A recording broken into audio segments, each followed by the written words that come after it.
हरियाणा और दिल्ली एनसीआर में सक्रिय गैंगस्टर नेटवर्क को एक बड़ा झटका लगा है। कुख्यात गैंगस्टर रोहित गोदारा का शार्प शूटर और खासम खास अमन भैंसवाल आखिरकार कानून के शिकंजे में आ गया। एसटीएफ ने अमन भैंसवाल को अमेरिका से डिपोर्ट कराकर एयरपोर्ट से गिरफ्तार किया है।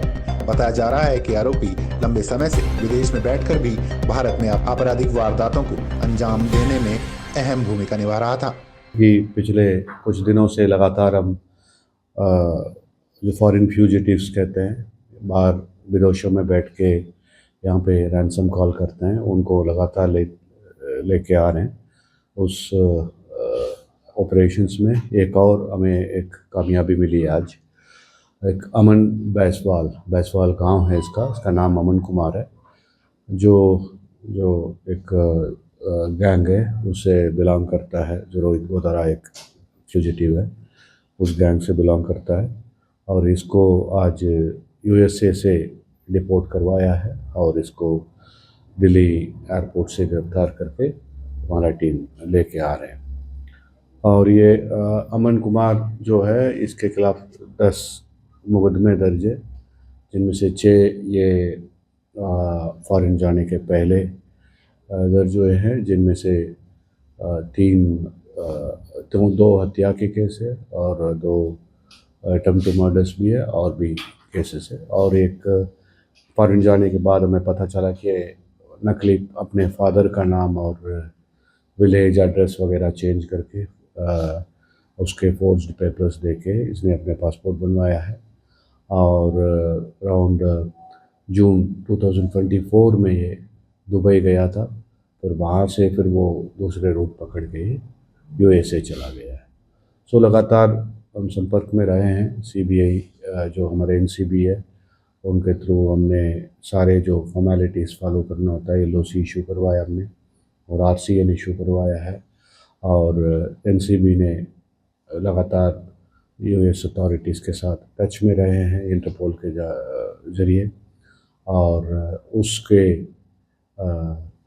लगातार मेहनत की वजह से तो वो आज उसको हम डिपोर्ट करने में सक्षम हुए हैं।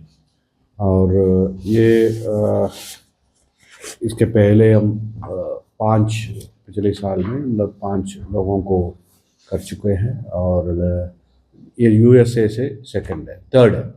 सो फर्स्ट तो लखविंदर लक्का हरियाणा आया था, जो बेशक एनआईए के कस्टडी में गया था, अनमोल बिश्नोई। सो उनकी आरसीएन थी, सो वो भी हरियाणा में कई केसेस में वांटेड है, जो लॉरेंस बिश्नोई का भाई है। अब ये थर्ड वन है यूएसए। और भी उम्मीद है, और भी 2 लोग डिटेन्ड है ये वहाँ। सो एक भानु राणा कहते हैं जो करनाल एरिया में है, और एक नोनी राणा है, ये दोनों डिटेन्ड है यूएसए में। और एक जॉर्जिया में एक वेंकट गर्ग डिटेन्ड है, और आर्मीनिया में एक लवप्रीत, ये डिटेन्ड है। सो ये जो लगातार जो ये टाइम लगता है इन कामों में, लेकिन लगातार प्रोफेशनली काम करने की वजह से ये कामयाबी हमको मिल पा रही है। सो अब इसकी वजह से पिछले 3 साल से इसका एफर्ट्स एसटीएफ कर रहे हैं। तो एसटीएफ का अकेले एक ऑर्गेनाइजेशन से 35 आरसीएन इशू हो रखी है। हमने आइडेंटिफाई करके सबके रेड कॉर्नर नोटिस कर रखे हैं और लगातार चल रहे हैं। और जेल में रहने वालों को काबू करना, और फाइनेंशियल लॉजिस्टिक्स प्रोवाइडर्स उनके खिलाफ कार्रवाई करना, और शूटर्स को जो ऑन ग्राउंड वर्कर्स कहते हैं उनके खिलाफ कार्रवाई करना, ये तीनों पहलू एसटीएफ लगातार करते आई है, जिसकी वजह से पिछले साल में लगभग 35% जो कॉल्स है, तो 1-2 गैंग में तो कम्प्लीटली बंद हो चुका है जो एक्सटॉर्शन कॉल्स आना। सो ऑलमोस्ट 35% जो 35% जो कॉल्स है वो नीचे आई है। और हमें उम्मीद है कि जो भी बचे हुए हैं, तो 1-2 ही लोग जो है जिनको हम लोकेट नहीं कर पा रहे, तो जैसे उनके लिए भी हमारा पूरा प्रयास चल रहा है। जैसे लेट मी फिनिश कंप्लीट। तो ये एक बार इसको जैसे उनको भी हमें लोकेट कर लेंगे, तो उनको भी इसी तरह से लाने में कामयाब हो। गिरफ्तार आरोपी अमन भैंसवाल पर हरियाणा, पंजाब और दिल्ली के अलग अलग थानों में 10 से ज्यादा संगीन मामले दर्ज हैं। इन मामलों में हत्या का प्रयास, रंगदारी और अवैध वसूली जैसे गंभीर आरोप भी शामिल हैं। जांच में सामने आया है कि आरोपी ने साल 2024 में फर्जी दस्तावेजों के जरिए दिल्ली से पासपोर्ट बनवाया, पहले दुबई गया और फिर वहां से अमेरिका पहुंच गया। विदेश में रहते हुए भी अमन भैंसवाल हरियाणा और दिल्ली एनसीआर में होने वाली आपराधिक गतिविधियों को निर्देश दे रहा था और गैंग के लिए एक अहम कड़ी बना हुआ था।